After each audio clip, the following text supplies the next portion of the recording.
Everyone, स्वागत है एक बार फिर से आपका मेरे यूट्यूब चैनल में। और हम बात कर रहे हैं अभी जो हमारे इस चैनल पर चल रहा है वो है सेल्फ लव की सीरीज़। 2 वीडियोस मैं ऑलरेडी अपलोड कर चुकी हूँ, डे 1 और डे 2 से रिलेटेड। तो उम्मीद करती हूँ आप में से वो सभी लोग जो सेल्फ लव सीरीज़ का 21 डेज़ का कोर्स कर रहे हैं उन्होंने वो दोनों वीडियो भी ज़रूर देखे होंगे। क्योंकि अगर आप डे 1 का वीडियोस को स्किप कर देते हैं तो आपका जो स्टेप है ना वो एक स्टेप छूट जाएगा। इसलिए अगर आज से आपके पास अभी ये वीडियो आया है तो पिछले जो 2 वीडियोस हैं उनको आप ज़रूर जाकर देखिए।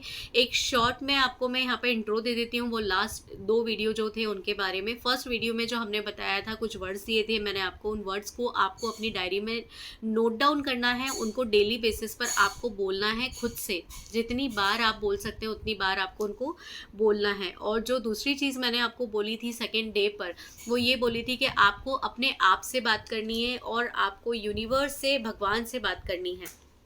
तो ये दोनों चीज़ें मैंने आपको बोली थी। तो मैं उम्मीद करती हूँ आपसे, अगर आपने ये कोर्स कर रहे हैं तो आप ज़रूर इन चीज़ों को फॉलो कर रहे होंगे। आज है डे 3 और अब जो हम बात करने जा रहे हैं वो बात करने जा रहे हैं इस विषय में कि बहुत से लोग ऐसे होते हैं जिनको ये लगता है कि मैनिफेस्टेशन उनके ऊपर वर्क नहीं करती है, या फिर अगर आप किसी भी विश को सेल्फ लव कर लें, कुछ भी कर लें, लॉ ऑफ अट्रैक्शन आपके लिए काम नहीं करता है। उससे रिलेटेड आज ये 3rd वीडियो होगा। इसमें बहुत कुछ सीखने को होगा, तो वीडियो को स्किप मत कीजिएगा, पूरे वीडियो में बने रहिएगा। सेल्फ लव में जब हम बात करते हैं लॉ ऑफ अट्रैक्शन से रिलेटेड किसी भी आपकी विश को जब आप पूरा करने के लिए सेल्फ लव स्टार्ट किए हैं, आपने अपने आप से बात की, आपने भगवान से बात की, उनसे बात की जो आपका यूनिवर्स है, जिस भगवान को आप मानते हैं, आपने उनसे बात की। अब जो पार्ट आता है वो ये आता है कि जैसे कुछ लोगों को ये लगता है कि लॉ ऑफ अट्रैक्शन में उनकी कोई भी विश पूरी नहीं होती है। तो वो क्यों पूरी नहीं होती है, आज उसका भी कारण हम आज इस डे 3 में जानेंगे। आप जानते हैं कि हमारे अंदर जो भी एक फ्रस्ट्रेशन है या किसी बात को लेकर हम परेशान होते हैं, हम रोते हैं, कोई विश पूरी नहीं होती तो हम उसमें भगवान को कोसते हैं, हम कभी कभी खुद को कोसते हैं। इन सब चीज़ों में ओवरऑल अगर देखा जाए तो आप सबसे ज़्यादा दिल जो किसी का दुखाते हैं वो खुद का दुखाते हैं। आप दूसरे का नुकसान नहीं करते हैं, आप अपना खुद का नुकसान करते हैं। अगर आपने किसी का दिल दुखाया है तो आपको क्या लगता है कि सिर्फ आप जाकर सामने वाले को गले लगा लेंगे या फिर ये बोलेंगे कि मैं आपसे बहुत प्यार करता हूँ तो बात ख़त्म हो जाएगी क्या? आपको सामने वाले को आपकी जो गलती हुई है उसको एक्सप्लेन करके कम से कम सॉरी तो बोलना ही पड़ेगा ना। सेम वही कंडीशन आती है आपके अपने लिए, क्योंकि हम बात कर रहे हैं सेल्फ लव की। तो आप खुद देखिए कि आपने अपने आप का कितना दिल दुखाया है। आप देखेंगे कि बहुत सारी चीज़ें ऐसी हुई हैं जिसमें आपने अपने आप को बहुत कोसा होगा, आपने अपने आप को दूसरे लोगों से कंपेयर किया होगा, लुक में कंपेयर किया होगा, स्टडी में कंपेयर किया होगा। अगर आप कहीं जॉब में हैं तो आपने कमाने को लेकर आपसे ज़्यादा बेटर जिनकी इनकम है उनसे आपने अपने आप को कंपेयर किया होगा। हम अपनी लाइफ तक को किसी दूसरे की लाइफ से कंपेयर करते हैं, क्योंकि जिसकी थाली में जितना घी होता है उसको उतना कम ही नज़र आता है। तो आपने ये भी किया होगा कि सामने वाले के पास में अगर ज़्यादा है तो आपने अपने आप को उस चीज़ के लिए किया होगा कि मेरी किस्मत ठीक नहीं है, मेरे पास ये नहीं है, मेरे पास वो नहीं। ये सब चीज़ें नॉर्मल हैं, हर कोई करता है। तो ऐसा कुछ भी नहीं है कि आप ये सोचें कि नहीं मैंने ऐसा नहीं किया है, सब लोग करते हैं, सबके साथ होती हैं ये सारी चीज़ें। तो ये सारी चीज़ें करके ना हम कहीं ना कहीं सबसे ज़्यादा जो प्रॉब्लम देते हैं, सबसे ज़्यादा जो दुख देते हैं, वो अपना जो इनर सोल होता है उसी को देते हैं, किसी और को नहीं देते हैं। और उसका जो परिणाम होता है ना वो भी हमें ही भुगतना पड़ता है, किसी और को नहीं भुगतना पड़ता। तो अब हम जब बात कर रहे हैं सेल्फ लव की, तो हमें सबसे पहले सॉरी किसको बोलना पड़ेगा? हमें सॉरी खुद को बोलना पड़ेगा। अगर हमने अपने इनर सोल का दिल दुखाया है तो हम इनसे कैसे माफ़ी मांगेंगे? आप में से वो लोग जो हो ओपोनोपोनो प्रेयर को जानते होंगे या जो लॉ ऑफ अट्रैक्शन को जानते होंगे वो हो ओपोनोपोनो नाम से अनभिज्ञ तो नहीं होंगे। तो ये जो एक प्रेयर है, ये एक जादुई प्रेयर है, एक हवाइन प्रेयर है। इससे बहुत सारे आपकी लाइफ के प्रॉब्लमेटिक एरिया जो है उनको आप हील कर सकते हैं। तो अभी हम जब बात कर रहे हैं अपनी खुद की, तो खुद को हील करने के लिए खुद से सॉरी बोलना है आपको। आपने जो भी ऐसी गलतियाँ की हैं जिसमें आपने अपना खुद का दिल दुखाया है, आपको वो वर्ड बोलना है। और डियर सेल्फ इस तरह से बोल के आप अपने आप को ये 4 मैजिकल वर्ड्स बोलेंगे। I am sorry, please forgive me, thank you, I love you. किस तरह से बोलना है, इससे रिलेटेड होपोनोपोनो प्रेयर अगर आप सर्च करेंगे तो आपको रिलेशनशिप से रिलेटेड एक वीडियो मैंने ऑलरेडी अपलोड किया हुआ है, उसके थ्रू आपको गाइडेंस मिल जाएगा। आपको सिर्फ ये अपने आप को बोलना है, तो बहुत बड़े बड़े वर्ड्स नहीं बोलना है।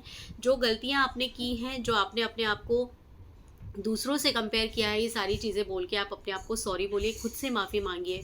अब अगर आपको अगर ऐसा लगता है कि आप वो ओपनोपोनो प्रेयर से कनेक्ट नहीं पाते हैं खुद को, क्योंकि ज़रूरी नहीं है कि कोई भी चीज़ हो तो हम उसको दिल से कर ही पाएँ, उससे कनेक्ट नहीं कर पाते, नॉर्मली जो नॉर्मली वर्ड्स होते हैं ना खुद से माफ़ी मांगने के, उस तरह से मांगिए जैसे आप कभी किसी और से अगर सॉरी बोल रहे हैं तो कैसे बोलेंगे सॉरी, उस तरह से खुद से सॉरी बोलिए।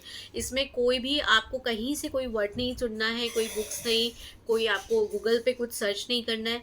नॉर्मली बात कीजिए, किसी को भी सॉरी कैसे बोलेंगे, क्या गलती आपने की है, उन गलतियों को रियलाइज़ कीजिए, आपने कहाँ मिस्टेक की है, अपने आप से सॉरी बोलिए। और सॉरी बोलने के बाद में आप देखेंगे कि आपकी सोल जब खुद को आपको माफ़ करती है, अपने आप को जब माफ़ करती है, तो आपके अंदर ये जो सेल्फ लव वाली जो फीलिंग्स है वो और ज़्यादा स्ट्रॉन्ग हो जाएगी। अब आपको क्या करना है, आपको एक फॉरगिवनेस लेटर लिखना है, खुद को लिखना है सेल्फ लव करके। ऊपर सबसे पहले अपना नाम लिख सकते हैं या डियर सोल, डियर सेल्फ, इस तरह से कुछ भी लिख सकते हैं। मैं आपको ये सजेस्ट करूँगी कि आप अपना खुद का नाम लिखिए। जैसे मैं अगर अपने लिए लिखूँ तो डियर दीप, और जो भी गलतियाँ हम मुझसे हुई हैं ऐसी जिसमें मैंने दूसरे लोगों को ज़्यादा इम्पोर्टेंस दी है खुद से ज़्यादा, या फिर मैंने कोई ऐसा काम किया जिसको मैं नहीं करना चाहती थी लेकिन किसी दूसरे के प्रेशर में मैंने वो काम करा, और उसके बाद में उस काम को करने के बाद में भी मुझे बुराई मिली, उस टाइम पर जो मैं हर्ट हुई, जो मैंने खुद का दिल दुखाया, हर वो चीज़ मैं याद करके खुद से माफ़ी मांगूंगी। तो आपको आपकी लाइफ में जो भी ऐसी चीज़ें हुई हैं जहाँ आपको लगता है कि आपने जो किया वो आपने अपने आप को ही तकलीफ़ दिया है, तो वो सारी चीज़ें याद करके खुद से सॉरी बोलिए, आई एम सॉरी, ये जो मिस्टेक मैंने की, मैंने तुम्हें खुद से कंपेयर किया, ये मेरी गलती थी, इसके लिए मुझे माफ़ कर दो। मैं अपना नाम लेकर आपको एग्जाम्पल के तौर पे बता रही हूँ कि जैसे मैं अगर लिखूँगी तो मैं कैसे लिखूँगी, मुझे ऐसे लिखना होगा, डियर दीप, मुझे माफ़ कर दो कि मैंने तुम्हारा जो दिल दुखाया है। कई बार मैंने कुछ ऐसी चीज़ें की हैं जिसमें मैंने दूसरों को ज़्यादा तवज्जो दी है बजाय तुम्हारे। मैंने वो जो तुम्हारा दिल दुखाया, इसके लिए मुझे माफ़ कर दो, प्लीज़ प्लीज़ फॉरगिव मी। और उसके बाद में ऐसी जो भी चीज़ें हुई हैं जिसमें मैंने कभी भी दूसरों से अपने आप को कंपैरिजन किया है, लुक में, स्टडी में, हर वो चीज़, अपने ड्रेसिंग सेंस में, किसी भी चीज़ में, हेयर स्टाइल में, मेरे बाल अच्छे नहीं है, मेरी स्किन अच्छी नहीं है, मेरी आंखें अच्छी नहीं है, या जो भी चीज़ आपने अपने बॉडी पार्ट्स को भी किसी दूसरे से अगर कंपेयर किया है, तो आप उसके लिए अपने आप से माफ़ी मांगिए। और उसके बाद में माफ़ी मांगने के बाद वो लेटर ऐसा होना चाहिए कि जब आप किसी दूसरे को अगर वो लेटर लिख रहे हैं तो कितना लिखेंगे, किस तरह से लिखेंगे। अगर आप फुली कनेक्टेड होकर ये लेटर लिखते हैं तो कई बार ऐसा होता है कि ये लेटर को लिखते लिखते ही आपको अपने लिए ही रोना आने लग जाता है, आपकी आंखों में आंसू आने लग जाएंगे। इतना फ़ील लेकर आइए कि आपको जो वो फीलिंग्स है ना वो इतना ज़्यादा कनेक्ट हो जाए आप उस लिखावट से कि आपकी आंखों में आंसू आने लग जाए। इस तरह से आपको लिखना है। उस लेटर को आपको कम से कम 7 दिनों तक तो डेली पढ़ना ही पढ़ना है। उसको पढ़िए, जब तक पढ़िए जब तक आपको ये नहीं लगता कि हाँ, आपने अपने आप को माफ़ कर दिया है। जब आप अपने आप को माफ़ कर देंगे तो आपको अंदर से बहुत अच्छी फीलिंग्स आएगी, आपको बहुत हैप्पी फ़ील होगा। आप ये जो चीज़ें मैं बता रही हूँ ना, इन चीज़ों को स्टेप बाय स्टेप आप फ़ॉलो करके देखिए। डे बाय डे आपको इतना अच्छा फ़ील होने लग जाएगा कि आप खुद बोलेंगे मुझे। आप कमेंट बॉक्स में आकर ज़रूर शेयर कीजिएगा, अगर आप इस कोर्स को कर रहे हैं तो आपको इतना अच्छा लगेगा। तो अभी ये 21 डेज़ का कोर्स मैं खुद भी कर रही हूँ, जबकि मैं पहले भी कर चुकी हूँ, अपने ऊपर सारा वर्क कर चुकी हूँ, लेकिन मैं फिर से कर रही हूँ। आप लोगों से खुद को कंपेयर करना बंद कीजिए। आप ये सोचिए ना कि यूनिवर्स ने आपको बना के भेजा है, आपको एक अलग क्वालिटी देकर भेजा है, एक अलग यूनिकनेस दे लेकर के आपको भेजा है। और सबसे बड़ी बात आप ये सोचिए कि अगर आप लॉ ऑफ अट्रैक्शन के बारे में जानते हैं, अगर आप ये वीडियो देख रहे हैं, तो क्या दुनिया में कितने सारे लोग हैं, क्या सभी वो वीडियोस देख पा रहे हैं? मैं जब देखती हूँ कि मेरे किस वीडियो में कितने व्यू आए हैं, तो जो व्यू आए हैं ना, जितने व्यू आए हैं, जितने लोगों ने वो वीडियो देखा है, वही तो वो खुशकिस्मत लोग हैं जिन तक लॉ ऑफ अट्रैक्शन से रिलेटेड ये जानकारी भी पहुंच पाई है।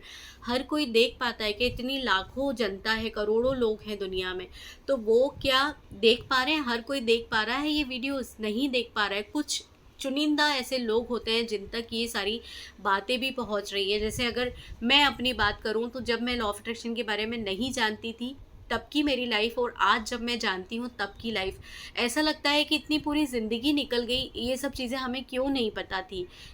आप ये सोचिए ना कि लॉ ऑफ अट्रैक्शन के बारे में आप जानते हो, आपको पता है कि यूनिवर्स से कैसे अलाइन होना है, कैसे आप अपनी विश पूरी करवा सकते हो। ये सारी चीज़ें हर किसी को नहीं पता होती, हर किसी की ज़िंदगी में ये सारी चीज़ें नहीं आती हैं। आपको यूनिवर्स ने खुद चुना है, तो फिर आप अपने ऊपर थोड़ा-सा वर्क कर लो और अपनी विश को पूरी कर लो ना।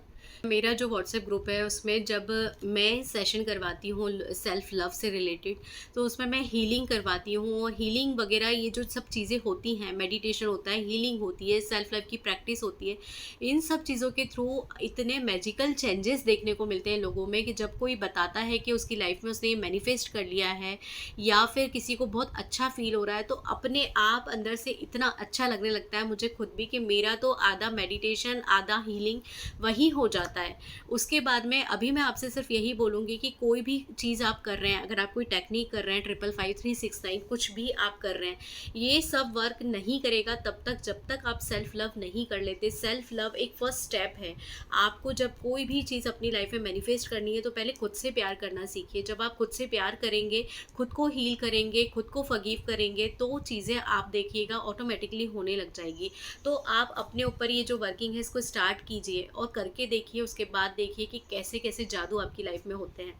अभी जब आप सेल्फ लव कर रहे हैं ना, तो भूल जाइए कि कोई विश आपने अपने दिमाग में रखी हुई है, किसी बात को आप मैनिफेस्ट कर रहे हैं, उसको बिल्कुल अपने दिमाग से निकाल दीजिए। आपने लिख दिया ना, एक बार सोच लिया ना, अगर स्क्रिप्टिंग की है आपने उसको लिख दिया, या फिर जब भी आप सेल्फ लव करने के लिए आए आप दिमाग में वही चीज़ लेकर आए थे, लेकिन अभी मैं आपको आपकी उस विश से डिटैच कर रही हूँ। आप छोड़ दीजिए उस बात को, जो भी आप पूरी करना चाहते हैं भूल जाइए। अभी पूरा फोकस सिर्फ और सिर्फ आपका अपने ऊपर होना चाहिए। आपका अपने ऊपर फोकस होने का मतलब ये नहीं होता है कि आप कोई सेल्फिश पर्सन है या फिर आपको दुनिया की नहीं पड़ी है, नहीं। आप सबसे प्यार कीजिए, सबकी केयर कीजिए, लेकिन सबसे पहले अपनी केयर कीजिए। शुरुआत खुद से कीजिए, खुद पर वर्क कीजिए। तो अभी आपको कोई भी विश को ध्यान में नहीं रखना है कि 21 डेज़ के बाद मेरी ये विश पूरी हो जाएगी, या फिर 7 डेज़ के बाद मुझे अच्छा लगने लग जाएगा, वो पर्सन जिसके लिए मैं कर रहा हूँ वो मुझसे बात करने लग जाएगा। नहीं, ऐसा कुछ भी नहीं सोचना है। सिर्फ और सिर्फ खुद पे ध्यान देना है। मैं बहुत अच्छा फ़ील करने लग जाऊँगा, मुझे बहुत खुशी मिल रही है इन सब चीज़ों को करके, मैं बहुत पॉजिटिव फ़ील कर रहा हूँ, मैं यूनिवर्स से अपने आप को कनेक्ट कर रहा हूँ और मैं यूनिवर्स से खुद को अलाइन पा रहा हूँ। सिर्फ़ और सिर्फ इन चीज़ों पर आपका फ़ोकस होना चाहिए। भूल जाइए कोई विश थी, भूल जाइए कुछ चाहिए था, कुछ नहीं चाहिए। हमें अभी सिर्फ अपने दिमाग में, अपने जीवन में पीस ऑफ माइंड चाहिए। ये जो लेटर मैंने आपको लिखने को बोला है, इसको लिखिए और इससे पूरी तरह कनेक्ट होइए, और इसको जितनी बार पढ़ सकते हैं उतनी बार पढ़िए। जितनी बार आप इसको रिपीट करेंगे, जितनी बार आप इसको पढ़ेंगे, आप खुद से और ज़्यादा कनेक्ट होते चले जाएंगे। तो आज के इस वीडियो का टॉपिक बस यही है। आपको अपने आप से माफ़ी मांगनी है हर उस गलती के लिए जो आपने की है। लेटर लिखना है, उसको पढ़ना है, सिंपल। बहुत ज़्यादा टेंशन लेकर आपको दिमाग पर नहीं चलना है, भूल जाइए सब चीज़ों को। तो उम्मीद करती हूँ आपको ये वीडियो पसंद आया होगा। अगर वीडियो पसंद आया हो तो इस वीडियो को लाइक कीजिएगा, चैनल को सब्सक्राइब कीजिएगा। Thank you so much.